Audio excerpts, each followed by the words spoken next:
નમસ્કાર મિત્રો, હું રાજેશ ભાસ્કર આપ સૌનું યુટ્યુબમાં આપણી આ ચેનલ પર સ્વાગત કરું છું. મિત્રો, આજે આપણે તારીખ 4 ઓગસ્ટ 2025ના કેટલાક મોસ્ટ ઇમ્પોર્ટન્ટ કરંટ અફેર અને અગાઉની પરીક્ષામાં પૂછાયેલા કેટલાક ઇમ્પોર્ટન્ટ પ્રશ્નો વિશે ડિટેલમાં ચર્ચા કરીશું, જે આપને આવનારી પરીક્ષા માટે ખૂબ જ ઉપયોગી સાબિત થશે. તો મિત્રો, આપ આ ચર્ચા સાથે જોડાઈ રહેજો અને વિડીયોને પહેલેથી લઈને છેલ્લે સુધી પૂરેપૂરો જોવાનો આગ્રહ રાખજો. તો ચલો મિત્રો, શરૂ કરીએ. શરૂઆત કરતા પહેલા જણાવી દઉં કે જો તમારે આપણી આ યુટ્યુબ ચેનલને સબસ્ક્રાઇબ કરવાનું બાકી હોય તો ચેનલને સબસ્ક્રાઇબ કરજો, નોટિફિકેશન બેલ આઇકોનને પ્રેસ કરીને, અને જો તમને વિડીયો પસંદ આવે તો વિડીયોને લાઈક કરજો. પરંતુ તમારા જેટલા પણ મિત્રો જેઓ કોમ્પિટિટિવ એક્ઝામની તૈયારી કરી રહ્યા છે એ બધા મિત્રો જોડે આ વિડીયોની લિંકને શેર કરવાનું ના ભૂલતા. અત્યારે જ શેર કરી દો તમારા બધા મિત્રો જોડે. ચલો તો શરૂઆત કરીએ.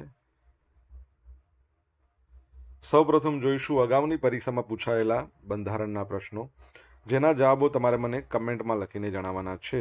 અને વિડીયોના લાસ્ટમાં જ્યારે હું તમને આ દરેક પ્રશ્નના જવાબ જણાવું ત્યારે તમારે ચેક કરવાનું છે કે તમે આપેલા પ્રશ્નોના જવાબમાંથી કેટલા પ્રશ્નો જવાબ સાચા છે, અને જેટલા પણ પ્રશ્નો જવાબ સાચા હોય એનો આંકડો તમારે કમેન્ટમાં લખવાનો છે કે 10માંથી આટલા સાચા. ડેઇલી જીકે ટેસ્ટમાં આપણે રોજ 10 પ્રશ્નો પૂછે છે, એમાંથી 5 પ્રશ્નો બંધારણના હોય છે, બાકીના જે 5 પ્રશ્નો છે એ ભૂગોળના હોય છે. તો તમે તમારા આન્સર આપો નીચે કમેન્ટ બોક્સમાં, અને હું આજના કરંટ અફેરનો પ્રથમ પ્રશ્ન છે એની શરૂઆત કરું છું. પ્રથમ પ્રશ્ન છે, તાજેતરમાં મૂળ ગુજરાતી એવા મેઘનાદ દેસાઈનું લંડનમાં નિધન થયું, તેઓ કોણ હતા? તો જવાબ આવશે, તેઓ એક અર્થશાસ્ત્રી હતા. કોણ હતા?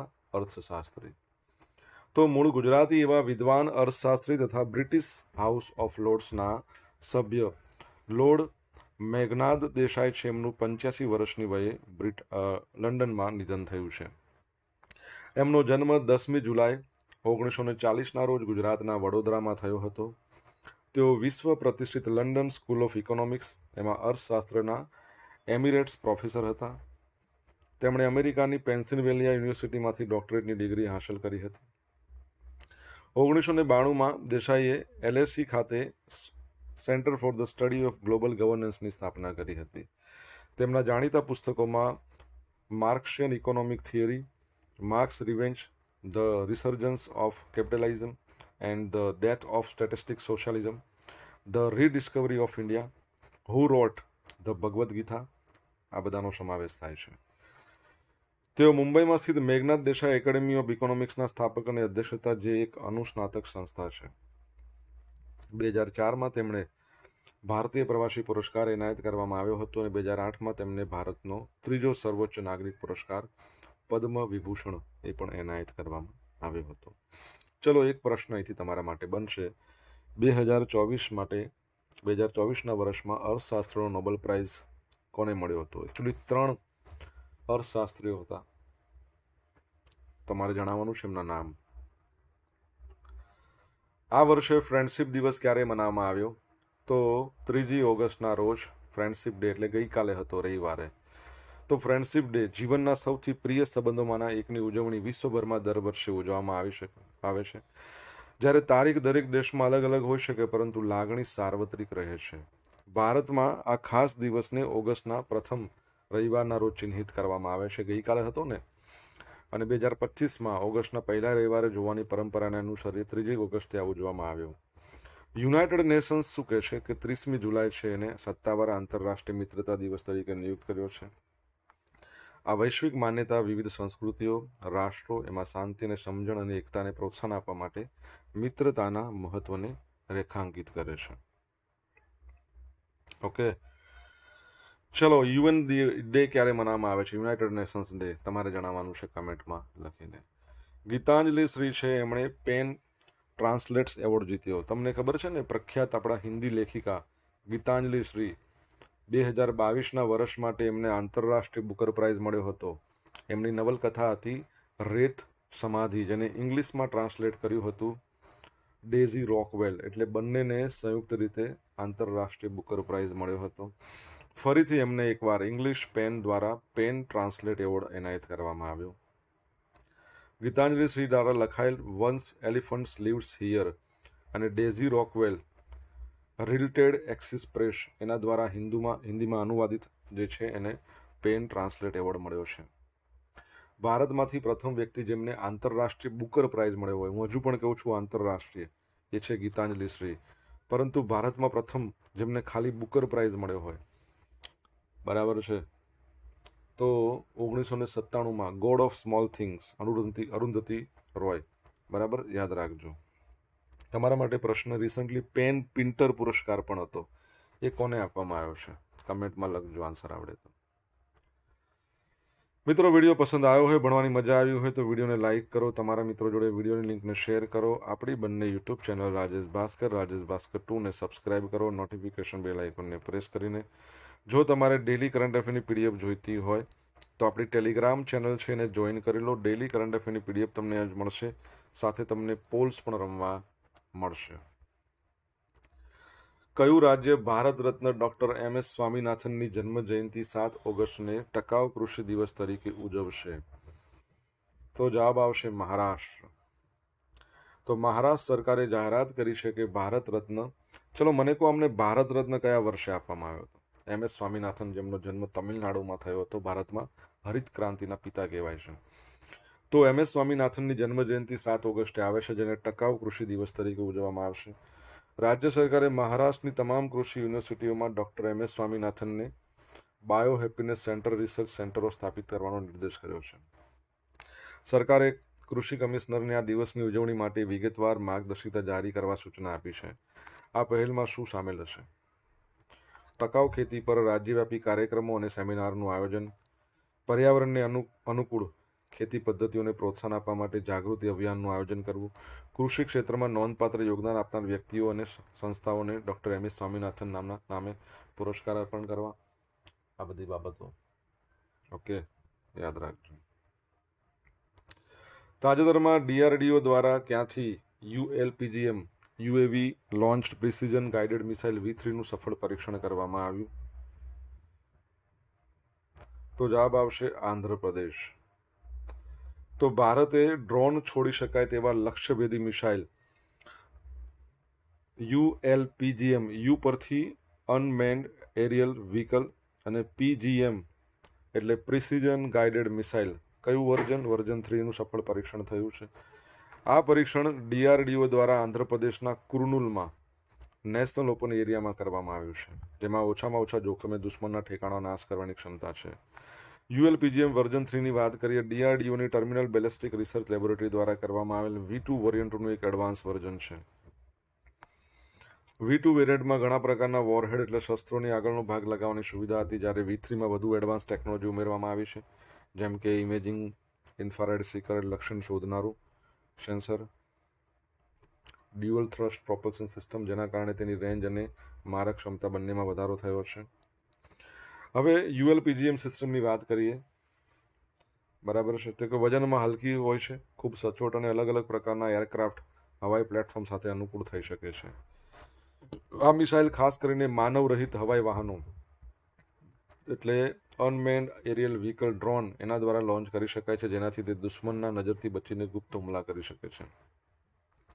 આ મિસાઇલ ડ્રોનથી લોન્ચ થતી ત્રીજી પેઢીની સિસ્ટમ છે, જે તેને અગાઉના મોડેલ કરતાં વધુ આધુનિક બનાવે છે.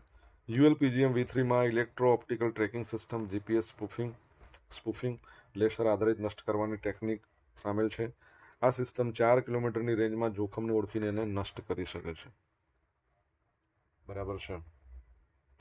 DRDO defence research and development organisation 1 જાન્યુઆરી 1958ની સ્થાપના, હેડક્વાર્ટર નવી દિલ્હીમાં.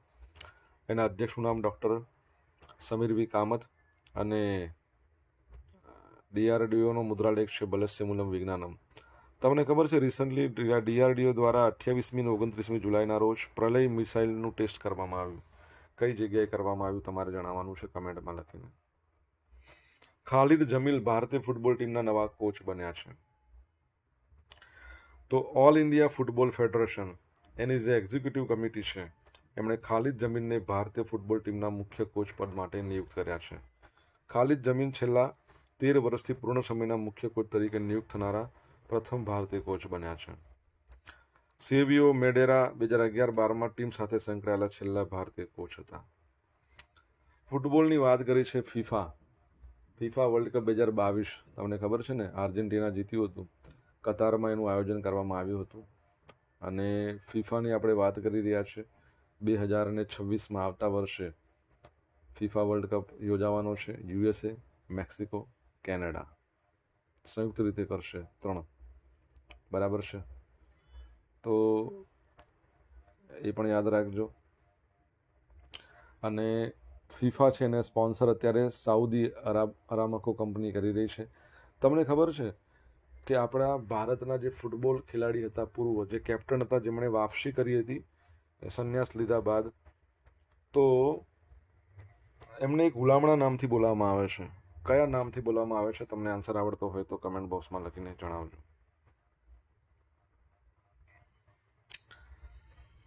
સોશિયલ મીડિયાના માધ્યમથી તમે મારી જોડે કનેક્ટ રહી શકો છો. મારું ઇન્સ્ટા આઈડી છે rajesh.i.bhaskar. મારું ફેસબુક આઈડી છે RI ભાસ્કર. અને ટેલિગ્રામ ચેનલ છે આપણી રાજેશ ભાસ્કર, જ્યાં તમને ડેલી કરંટ અફેરની PDF મળશે અને પોલ્સ પણ રમવા મળશે.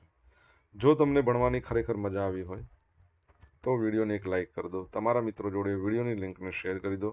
ચેનલ સબસ્ક્રાઇબ કરવાની બાકી હોય તો સબસ્ક્રાઇબ કરી દો, નોટિફિકેશન બેલ આઇકોનને પ્રેસ કરીને.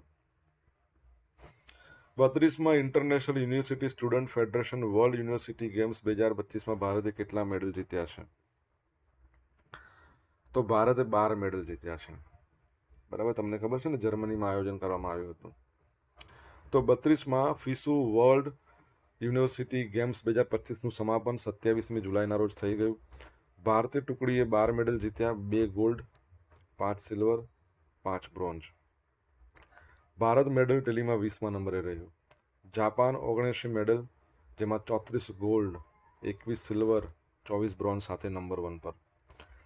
2025 ફિસુ વર્લ્ડ યુનિવર્સિટી ગેમ્સ 16થી 27 જુલાઈ 2025 દરમિયાન જર્મન શહેરો બોચમ, ડ્યુસબર્ગ, એસેન, મુલ્હેમ, ડેર રૂહર, હેગન અને બર્લિન એમાં યોજાઈ હતી. તેનું આયોજન ઇન્ટરનેશનલ યુનિવર્સિટી સ્ટુડન્ટ ફેડરેશન દ્વારા કરવામાં આવ્યું હતું. હવે સુવર્ણ ચંદ્રકો જેમણે જીત્યા છે: પરનીત કૌર અને કુશલ દલાલ મિશ્ર કમ્પાઉન્ડ તીરંદાજીમાં, સાહિલ જાદવ પુરુષોની કમ્પાઉન્ડ તીરંદાજીમાં. ભારતીય ખેલાડી સીમા છે ને, એણે 5000 મીટર દોડમાં રજત ચંદ્રક જીત્યો છે. રજત ચંદ્રક જીતનાર પ્રથમ મહિલા બનીને ઇતિહાસ રચ્યો છે. 15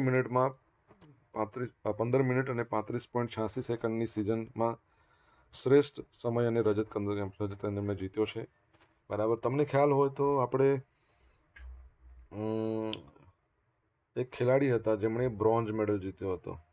બરાબર છે, કોણે જીત્યો હતો તમને યાદ છે? World university games.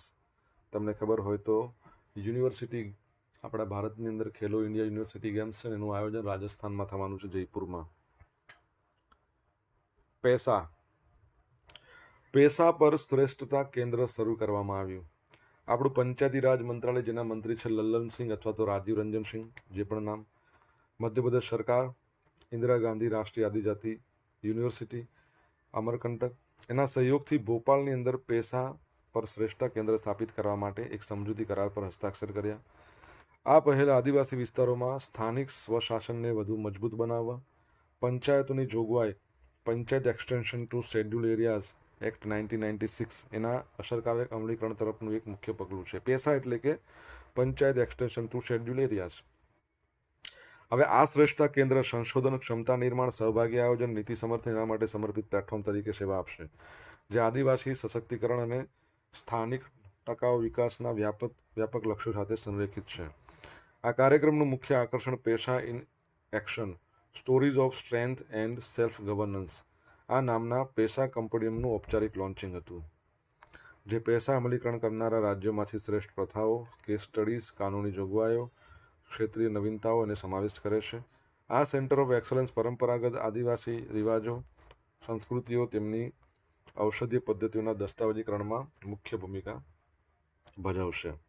Okay, Panchayati Raj તમને ખબર છે, ભારતમાં સૌ પ્રથમ એની શરૂઆત કરવામાં આવી હતી રાજસ્થાનના નાગોર જિલ્લામાં 2 ઓક્ટોબર 1959, અને આંધ્રપ્રદેશ પ્રથમ એવું રાજ્ય બન્યું હતું કે જે સંપૂર્ણ રાજ્યમાં પંચાયતી રાજની શરૂઆત કરવામાં આવી હોય. અને ભારતમાં પંચાયતી રાજના પ્રણેતા બળવંતરાય મહેતા, ગુજરાતના સેકન્ડ સીએમ. કચ્છમાં સુથરી નજીક એમનું વિમાન અકસ્માતમાં અવસાન થયું હતું, બરાબર છે. અને બીજી બાબત યાદ રાખજો, પંચાયતી રાજ દિવસ આપણે ક્યારે મનાવીએ છીએ? પરીક્ષામાં ઘણી વાર પૂછાયેલો પ્રશ્ન, તમારે જણાવવાનું છે કમેન્ટમાં આન્સર આવડતો હોય તો. હવે મિત્રો જોઈશું અગાઉની પરીક્ષામાં પૂછાયેલા બંધારણના પ્રશ્નો. પહેલો પ્રશ્ન કે ગોવા, દમણ, દીવ એ પોર્ટુગીઝ શાસનમાંથી ક્યારે મુક્ત થયા? 1961માં, પણ ડિસેમ્બર, બરાબર છે, 19 ડિસેમ્બર ગોવા મુક્તિ દિવસ કહેવાય છે, યાદ રાખજો. બંધારણીય ઇલાજોનો અધિકાર બંધારણના કયા અનુચ્છેદમાં છે? 32. કયા દેશના બંધારણમાંથી ભારતીય બંધારણમાં મૂળભૂત અધિકારોનો ખ્યાલ લેવામાં આવ્યો છે? તો અમેરિકા. આમુખમાં કયા બંધારણ સુધારા દ્વારા સમાજવાદી, અખંડિતતા, બિનસાંપ્રદાયિકતા એ શબ્દ ઉમેરવામાં આવ્યા?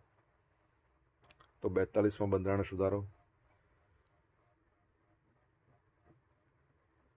1976. ભારતીય બંધારણમાં રાજનીતિના માર્ગદર્શક સિદ્ધાંતો કયા દેશના બંધારણથી પ્રેરિત છે? આયર્લેન્ડ. હવે મિત્રો જોઈશું અગાઉની પરીક્ષામાં પૂછાયેલા ભૂગોળના પ્રશ્નો. પહેલો પ્રશ્ન, સમુદ્રના પાણીથી રચાતા સરોવરને કયા નામે ઓળખવામાં આવે છે? લગૂન. પાણિયા વન્યજીવ અભયારણ્ય ક્યાં આવેલું છે? અમરેલી. 2011ની વસ્તી ગણતરી પ્રમાણે ગુજરાતમાં નીચેના પૈકી કયો જિલ્લો સૌથી ઓછું શહેરીકરણ ધરાવે છે? દાહોદ. 2001ની સરખામણીમાં 2011ની વસ્તી ગણતરી મુજબ ગુજરાતમાં વસ્તી ગીચતામાં કેટલો વધારો થયો છે? 19.38. દેશમાં કોલસાથી વીજળીનું ઉત્પાદન કરતા 5 સૌથી મોટા એકમો પૈકી 2 એકમો ગુજરાતમાં આવેલા છે, તે કયા સ્થળે છે? બરાબર છે, મુન્દ્રામાં છે, કચ્છના. મુન્દ્રાની ખારેક ખબર છે ને, જીઆઈ ટેગ. હવે મિત્રો જોઈશું ગઈકાલે પૂછેલા પ્રશ્નો જવાબ. પહેલો પ્રશ્ન, ગુજરાતમાં scheme for promoting research in health and medical care, આ યોજના હેઠળ રિસર્ચ સહાય આપવા માટે પ્રોજેક્ટ દીઠ મહત્તમ કેટલું ભંડોળ અથવા ગ્રાન્ટ આપવામાં આવશે? તો 10 લાખ. તાજેતરમાં કયા દેશમાં 16 વર્ષથી નાની ઉંમરના બાળકો માટે યુટ્યુબ બેન કરવામાં આવ્યું છે? તો ઓસ્ટ્રેલિયા. હવે મિત્રો આજે પૂછેલા પ્રશ્નોના જવાબ જોઈ લઈએ. પહેલો પ્રશ્ન પૂછ્યો હતો, 2024ના વર્ષમાં અર્થશાસ્ત્ર માટેનો નોબેલ પ્રાઇઝ કોને મળ્યો? તો 3 લોકો હતા, જેમાં આપણે એબીસી કહીશું. પહેલા હતા, આમ તો એબીસી ના સારું લાગે, આપણે એમને આઈ, બરાબર. પહેલા કોણ હતા? જેમ્સ રોબિન્સન, યાદ રાખજો, જેમ્સ રોબિન્સન. બીજા કોણ હતા? તો સિમોન જોન્સન. ત્રીજા કોણ? ડેરોન એસોમોગ્લુ, બરાબર. બીજો પ્રશ્ન શું પૂછ્યો હતો? યુનાઇટેડ નેશન્સ યુએન ડે ક્યારે મનાવવામાં આવે છે? 24 ઓક્ટોબર. 24 ઓક્ટોબર બીજો પણ એક દિવસ છે. કયો દિવસ? પોલિયો દિવસ. પેન પિન્ટર પુરસ્કાર રિસન્ટલી કોને મળ્યો છે? લીલા અબુ લેલા, સુદાન સ્કોટિશ લેખિકા છે. ચોથો પ્રશ્ન કે MS સ્વામીનાથનને ભારત રત્ન કયા વર્ષમાં મળ્યો? 2024માં 5 મહાનુભાવોને ભારત રત્ન આપવામાં આવ્યો હતો. MS સ્વામીનાથન, PV Narasimha Rao, LK Advani and this Karpoori Thakur, PV Narasimha Rao. પાંચમો પ્રશ્ન, DRDOએ પ્રલય મિસાઇલ ટેસ્ટિંગ કર્યું 28-29 જુલાઈએ કઈ જગ્યાએથી? ઓડિશા છે ને, ઓડિશાના દરિયા કિનારે આવેલો છે ડૉક્ટર APJ અબ્દુલ કલામ દ્વીપ, ત્યાંથી. છઠ્ઠો પ્રશ્ન, સુનિલ છેત્રીને કયા નામે ઓળખવામાં આવે છે? કયા હુલામણા નામે? Captain fantastic. 7મો નંબરનો પ્રશ્ન, રિસન્ટલી વૈષ્ણવી અદકર છે, એમણે વર્લ્ડ યુનિવર્સિટી ગેમ્સમાં બ્રોન્ઝ મેડલ જીત્યો. અને 8મો પ્રશ્ન તો પંચાયતી રાજ દિવસ બધાને આવડે જ છે, 24મી એપ્રિલના રોજ મનાવવામાં આવે છે. હવે જોઈશું ગઈકાલના કરંટ અફેરમાંથી પૂછેલા કેટલાક ઇમ્પોર્ટન્ટ પ્રશ્નો જેના જવાબો તમારે કમેન્ટમાં લખવાનો. પહેલો પ્રશ્ન, શિપ બિલ્ડિંગ ક્લસ્ટર વિકસાવવાની ભારતની મહત્વાકાંક્ષી યોજનાના ભાગરૂપે ગુજરાતે કંડલામાં લગભગ કેટલા એકર જમીન ફાળવી છે? સેકન્ડ પ્રશ્ન, 71માં રાષ્ટ્રીય ફિલ્મ પુરસ્કારમાં કોને બેસ્ટ એક્ટરનો એવોર્ડ મળ્યો છે? તમને જવાબ આવડે તો કમેન્ટ બોક્સમાં લખીને જણાવજો. આ હતા આજના દિવસના કેટલાક મોસ્ટ ઇમ્પોર્ટન્ટ કરંટ અફેર. સાથે આપણે જોયું અગાઉની પરીક્ષામાં પૂછાયેલા ઇમ્પોર્ટન્ટ પ્રશ્નો એના જવાબોની સાથે. આશા રાખું બધાને ભણવાની મજા આવશે. મજા આવી તો વિડીયોને લાઇક કરો, તમારા મિત્રો જોડે વિડીયોની લિંકને શેર કરો. આપણી બંને યુટ્યુબ ચેનલ રાજેશ ભાસ્કર 2ને સબસ્ક્રાઇબ કરો, નોટિફિકેશન બેલ આઇકોનને પ્રેસ કરીને. તો મિત્રો, thank you so much for watching this video. Have a nice day. Jai Hind, જય ભારત, જય જય ગરવી ગુજરાત.